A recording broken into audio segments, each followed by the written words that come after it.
Some places are dangerous because of what they are. Think of a nuclear reactor on the verge of meltdown, or the unforgiving peak of a mountain.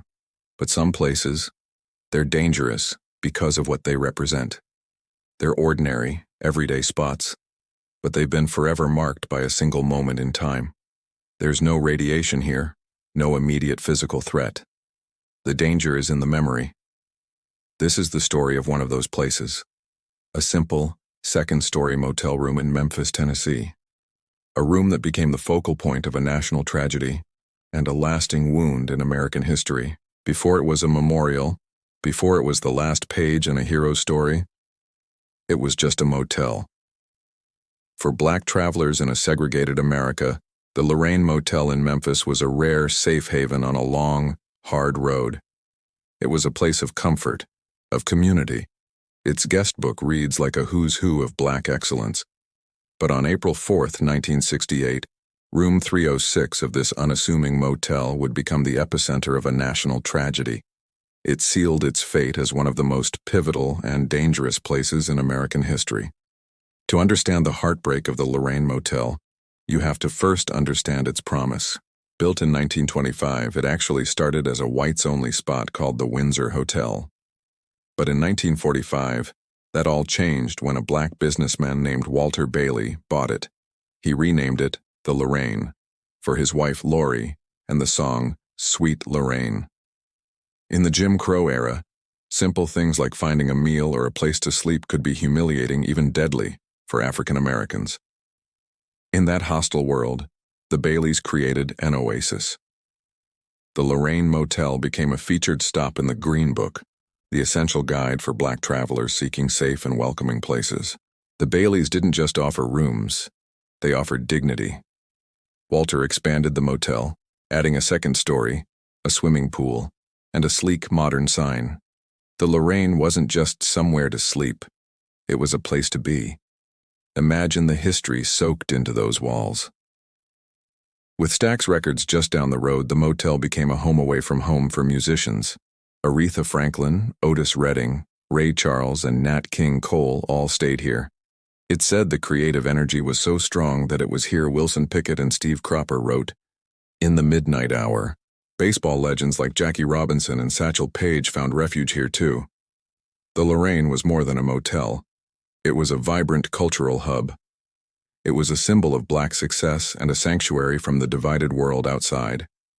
It was this very reputation that brought Dr. Martin Luther King Jr. to its doors again and again. He and his close friend, Reverend Ralph Abernathy, stayed in room 306 so often they nicknamed it the King Abernathy Suite. In the spring of 1968, Dr. King returned to Memphis for a different reason. He came to stand with 300 striking sanitation workers. These men were fighting for basic rights, fair pay, safer conditions, and the simple acknowledgement of their humanity. They carried signs that declared, "I am a man." It was a cause that struck at the heart of Dr. King's fight for economic justice.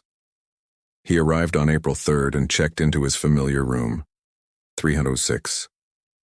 That night, as storm clouds gathered and tornado warnings blared, Dr. King gave what would be his final speech.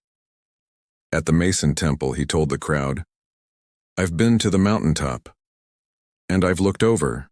He said, "I've seen the promised land. I may not get there with you, but I want you to know tonight that we, as a people, will get to the promised land." The speech was a powerful, almost eerie premonition. The next day, April 4th, the storms had passed. Friends later said that Dr. King was in a light, almost giddy mood. He'd preached himself through his own fear of death. He spent the day in room 306, planning the next march and relaxing with his aides. As evening fell, they got ready for dinner at the home of Reverend Samuel Billy Kiles. The air was buzzing with the energy of the movement. Around 5 p.m., Reverend Kiles came to the Lorraine to get Dr. King and his friends for dinner. For about an hour, Kiles, King, and Abernathy just talked in room 306. 3 preachers, 3 friends, hanging out before a meal. The conversation was light, full of laughter and jokes. As 6 p.m. approached, the group started getting ready. Reverend Abernathy was in the bathroom, putting on aftershave. Down in the parking lot below, A small crowd had gathered. Other members of King's Circle like Jesse Jackson and Andrew Young were there. The musician Ben Branch was there too, ready to play at that evening's rally. Reverend Kyles and Dr. King stepped out of room 306 onto the second-floor balcony. King leaned over the iron railing to talk to the people below. He called down to Ben Branch with a request for the rally. "Ben, make sure you play Take My Hand, Precious Lord. Play it real pretty." Those were his last words to the public. Reverend Kyles turned to head downstairs, telling the others to hurry.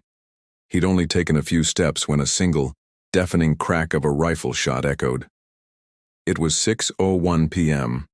For a split second, there was confusion. People thought it was a car backfiring. But then they looked back at the balcony. Dr. King had been violently thrown backward onto the concrete. A catastrophic wound struck his face and neck. The bullet, fired from a boarding house across the street, had severed his spinal cord. Chaos erupted. On the balcony, Ralph Abernathy rushed from the room and cradled his friend's head. Blood was everywhere. Reverend Kyles ran back inside, frantically trying to call an ambulance, but the motel's switchboard operator had suffered a stroke at the sound of the shot. She collapsed. Down in the parking lot, people screamed and ducked for cover. Others on the balcony pointed toward the sniper's nest. Imagine standing there on that balcony. The joy of a moment before, shattered by an act of pure hatred. The leader of a generation. A man who spoke of peace and dreams, lying at your feet. An ambulance was called, and they rushed Dr. King to St. Joseph's Hospital. But it was too late. At 7:05 p.m., Martin Luther King Jr. was pronounced dead. He was 39 years old. The shot that rang out didn't just end a life. It was an attempt to kill a dream. But as the events that followed showed, a dream is much harder to kill than a dreamer. The fight for civil rights is a story of incredible courage and sacrifice. If you believe these stories need to be told, take a moment to subscribe and support. In the immediate aftermath, the Lorraine Motel became a crime scene, but Walter Bailey, the owner, made a solemn choice. Room 306 would never be rented out again. He preserved it as a memorial, but a second tragedy struck his family. His wife, Laurie, who had collapsed at the switchboard, died 5 days later. It was the same day as Dr. King's funeral. For years, Walter Bailey kept the motel going. But the weight of history and a declining neighborhood took their toll. The Lorraine fell into disrepair and faced foreclosure. The place that was once a beacon of hope was about to be lost forever. But a group of citizens formed the Save the Lorraine Committee.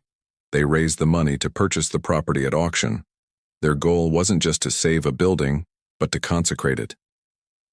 In 1991, the Lorraine Motel was reborn as the National Civil Rights Museum. Today, when you visit, the outside looks frozen in 1968. The iconic sign still glows. Vintage cars are parked out front, just as they would have been. And on the balcony of room 306, a white wreath marks the spot. The museum built around the motel guides you through the entire history of the civil rights movement. But the journey culminates in a profoundly powerful experience. You walk down the second-floor hallway, and there, behind glass, is room 306. It's preserved exactly as it was in Dr. King's final hours. The beds are unmade, a newspaper lying on one of them. An ashtray with cigarette butts sits on a table next to a tray with a coffee cup. You see the black rotary phone, the bulky television. It's a scene of startling, everyday reality.